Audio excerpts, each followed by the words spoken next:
नमस्कार विद्यार्थी मित्रांनो, कसे आहात? मस्त मजेत? अरे वा, छान. विद्यार्थी मित्रांनो, मी मोरे प्रतिभा प्रकाश आज तुमच्यासाठी संत नामदेव महाराज यांची माहिती घेऊन आली आहे. मित्रांनो, संत नामदेवांचा जन्म इसवी सन 1270 मध्ये कार्तिकी एकादशीला नरसी ब्राह्मणी या गावी झाला. त्यांच्यावर भक्तीचे संस्कार करणाऱ्या त्यांच्या आईचे नाव गोनाई होते आणि वडिलांचे नाव दामाजी पंत. त्यांच्याबद्दल मी एक छोटी गोष्ट तुम्हाला सांगणार आहे. विद्यार्थी मित्रांनो, एकदा नामदेवांच्या वडिलांना म्हणजे दामाजी पंतांना बाहेरगावी जायचं होतं.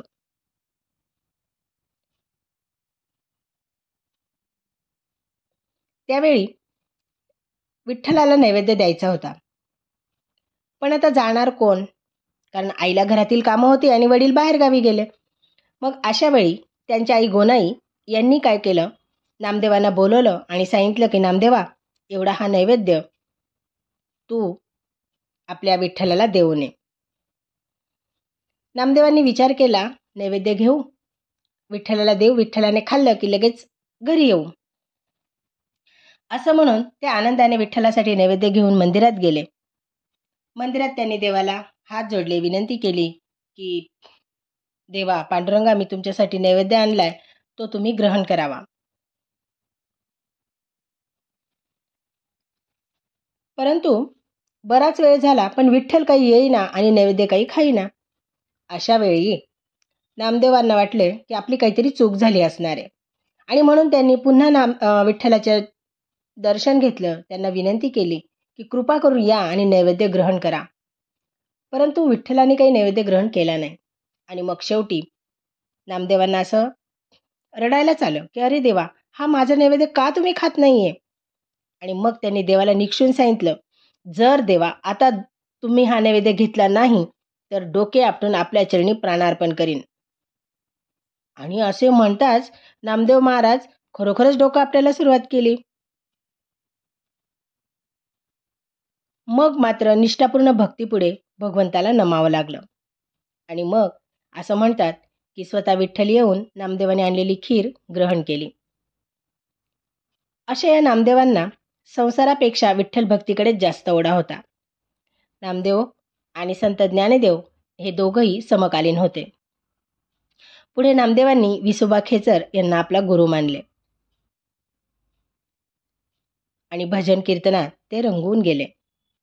नाचू कीर्तनाच्या रंगी ज्ञानदीप लावू जगी, या अभंगाप्रमाणेच त्यांनी आपल्या ज्ञानाची जो दीपक होता तो सर्व जगात लावला. चरित्र, आत्मचरित्र, आख्याने, भावकविता, उपदेशपर रचना, लोककविता, प्रवास वर्णने, आरती, भूपाळी अशा अनेक प्रकारांनी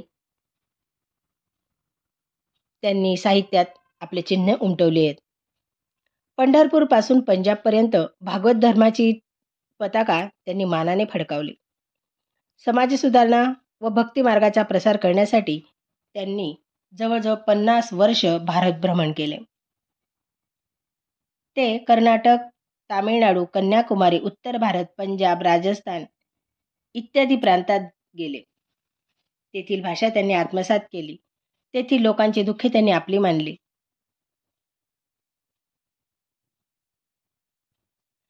स्वतःच्या आत्मोद्धारापेक्षा समाजोद्धाराला त्यांनी प्राधान्य दिले. पंजाबात ते सुमारे 18 वर्ष भ्रमण करीत राहिले. जन्मसाखी या बाबा पुराणदास यांच्या ग्रंथात त्यांच्या कार्याचा उल्लेख केलेला आहे. आणि हो मित्रांनो, पंजाबातील सततच्या घुमण्यामुळे गुरुदासपूर जिल्ह्यातील एका गावाला नामदेव स्मृती म्हणून घुमान असे नाव पडले. अशी अनेक स्मृती मंदिरे तेथे नामदेवांची असून त्यांना अनेक शिष्य पंजाबात मिळाले. नामदेवांच्या गाथेत सुमारे 2500 अभंग आहेत. शिखांच्या ग्रंथसाहिबामध्येही नामदेवांची 61 पदे समाविष्ट आहेत. त्याला नामदेव जी की मुखबाणी असे म्हणून ओळखले जाते. पंजाबाप्रमाणेच उत्तर भारत व अन्य प्रांतातील ठिकठिकाणी नामदेवांच्या धर्मकार्याच्या व संस्कृती संवर्धनाच्या प्रभावखुणा आजही दिसून येतात. अशा या संत शिरोमणी नामदेवरायांनी 80व्या वर्षी आषाढ कृष्ण त्रयोदशीस पंढरपुरातच आपला देह ठेवला. श्री विठ्ठल मंदिर प्रवेशद्वाराजवळीलच नामदेवाची पायरी ही त्यांची समाधी म्हणून ओळखली जाते. अशा या महान संत नामदेव महाराज यांच्या चरणी कोटी कोटी प्रणाम. धन्यवाद.